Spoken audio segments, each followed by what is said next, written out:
Hello everyone, Melody here, Mama of 4 in our blended family of 6. Welcome to Homeschool Happy Hour. Today's video is a collaboration that's been put together by Shauna over at Making Everyday Magic, and it is called Meet the Homeschool Teacher. If you're new here and you are checking out this video because you linked on Shauna's link on the playlist for this collaboration, then welcome. I'm so glad that you're here. I hope you enjoyed today's video while I introduce myself and go through this great list of questions that Shauna put together for us. If you are checking out my video because you are one of my subscribers, please take a second to go check out Shauna's videos. She's a great secular homeschool resource, and she has a playlist of other secular homeschoolers out there that would be wonderful for you guys to check out, because I think the more we know about our community, the more we can support each other, the more you can find people that meet your needs and help you get the information you're looking for. So for today, I'm just gonna jump right on in to this great list of questions that she's put together for me and go and hit them one at a time. First of all, number of kids and grade levels. I have 4 children in my home. 2 of them are my husband's biological children. The other 2 are my biological children. Plus, this year we have 1 exchange student, so we really have 5 girls in our home this year.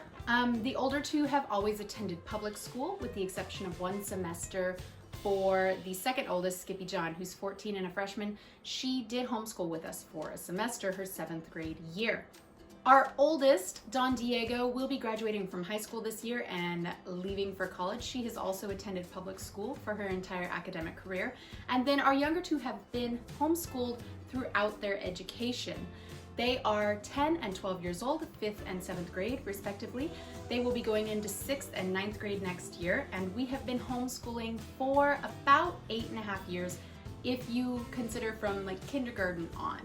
We had a lot of reasons as to our why we started homeschooling. One of the big ones was that academically, my kids were ready for school before the public school would let them join. So my oldest homeschooler, who's currently 12, started reading when she was 3. By the time she was kindergarten age, she was already doing 1st, 2nd grade materials in all subjects and reading far beyond that. And so I felt that homeschooling would provide them with the best education available. And I think I was right. I think homeschooling does that for all children.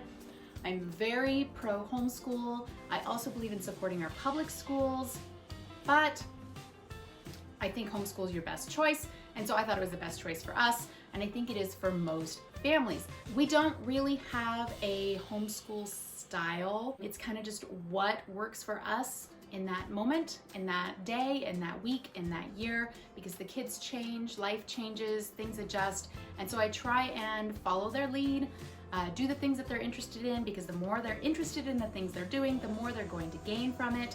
We focus on relationships, we focus on learning about the world around us and following wherever that takes us. Early on in my homeschooling, we did do more public school at home. The best thing I can say about that is it was a learning experience for me on how that is not probably the ideal way to approach homeschooling, but we learned, we changed, we adjusted, that's what we do. We are definitely not unschoolers per se, but we're leaning more in that child-directed learning direction. So I don't know what our style is. I don't really see why we need to label it, because every homeschool is different, and it should be. Our brick and mortar school experience was, I was educated exclusively in the public school system. I attended dozens of public schools over my 12 years.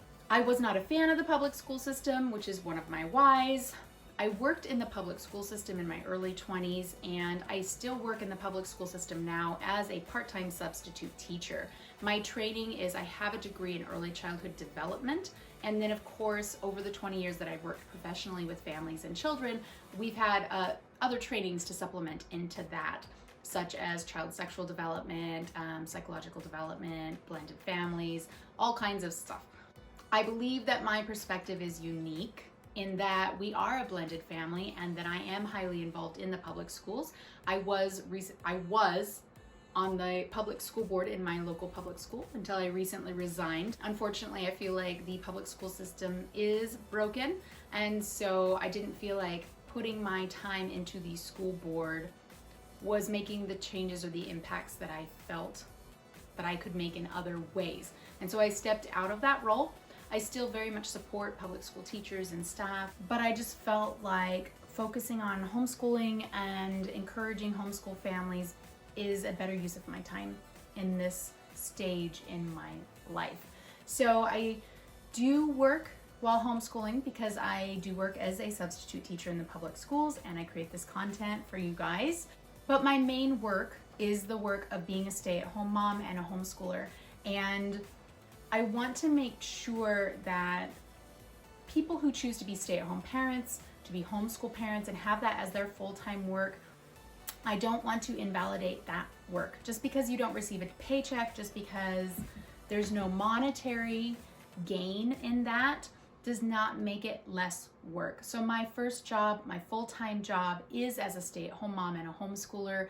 I also work part-time other jobs in addition to that. Next question is, what's your homeschool schedule like? And because we are a blended family, my younger two children, which are the homeschool children, they spend every other extended weekend with their biological father. And so we homeschool 3 days a week, about 4 hours a day. We follow the public school schedule. There is another video on my playlist talking more specifically about what our schedule looks like, but that's pretty much it in a nutshell. The next question is favorite or least favorite subjects. My favorite subject, hands down, is history. I hated history when I went to school. I hated memorizing the dates. It was dry, mundane, boring.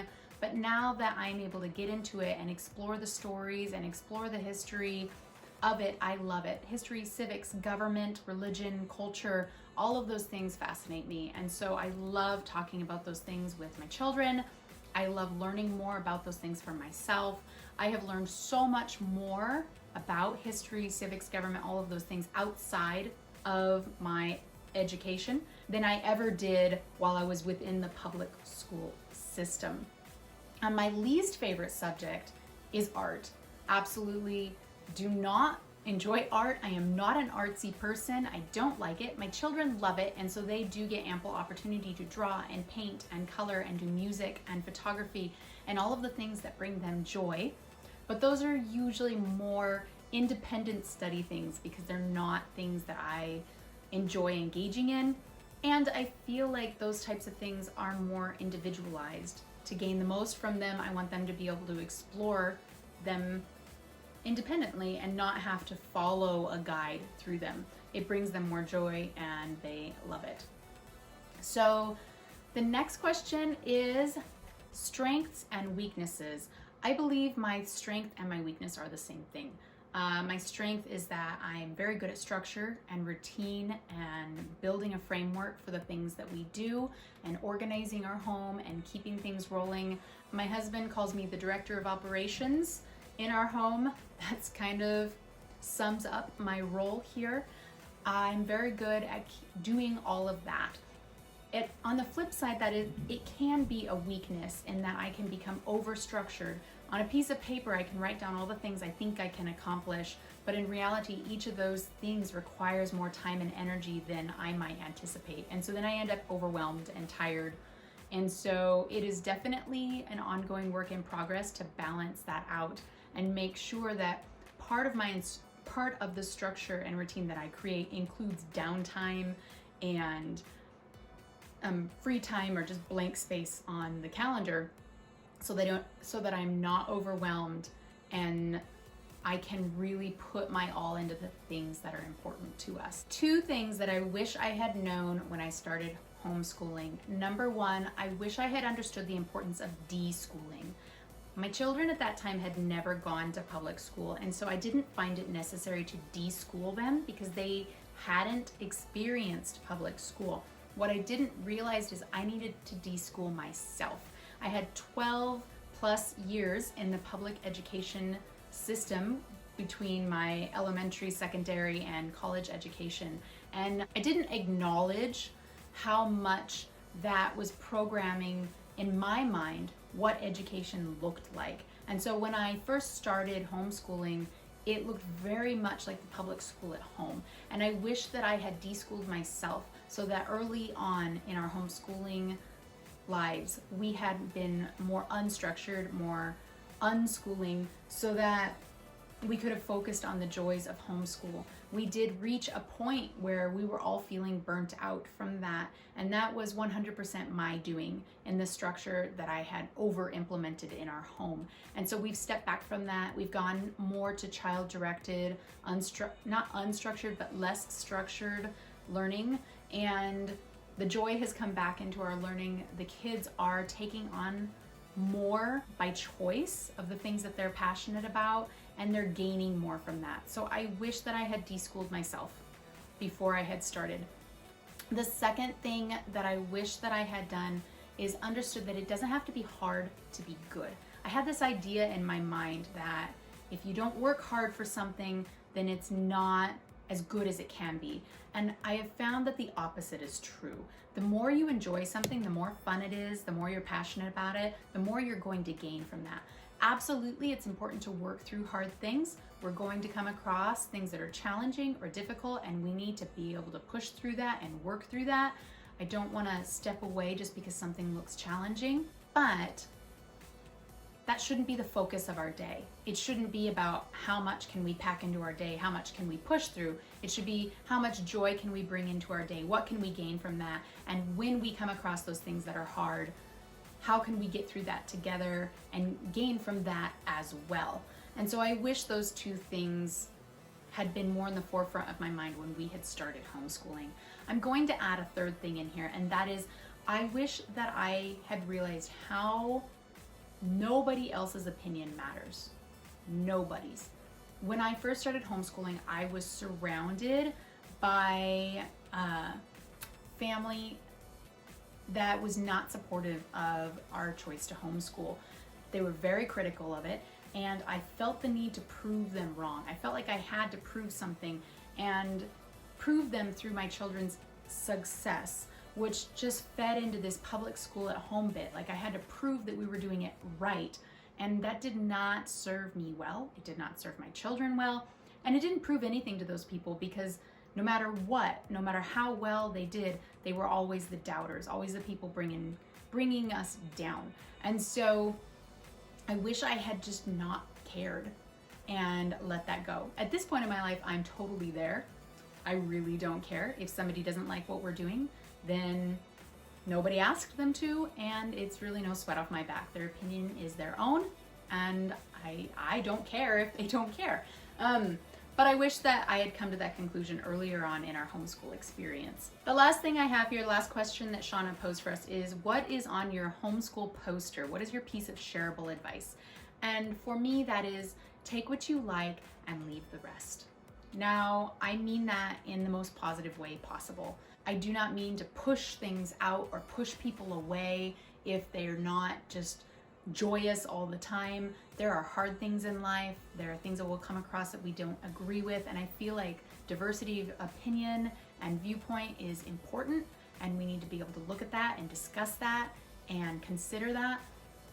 But when we're talking about curriculum or people in our lives that we choose to invest time with, if they don't bring peace and joy and comfort into our lives, we do not need to invest in that emotionally or physically with our time or our energy in any way.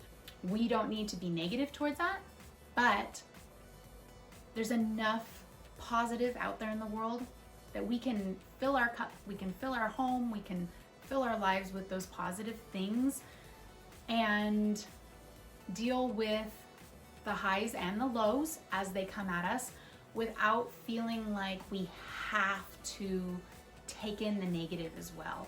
If there's a curriculum that I have on my desk and I like pieces of it but not other pieces of it, it's okay for me to take pieces of that and leave the pieces that don't work for us for whatever reason. If I have people in my life that are a continuous negative or bring us down, it's okay to have boundaries and to say, okay, this is not something I want routinely in my space. And so that's my piece of shareable advice.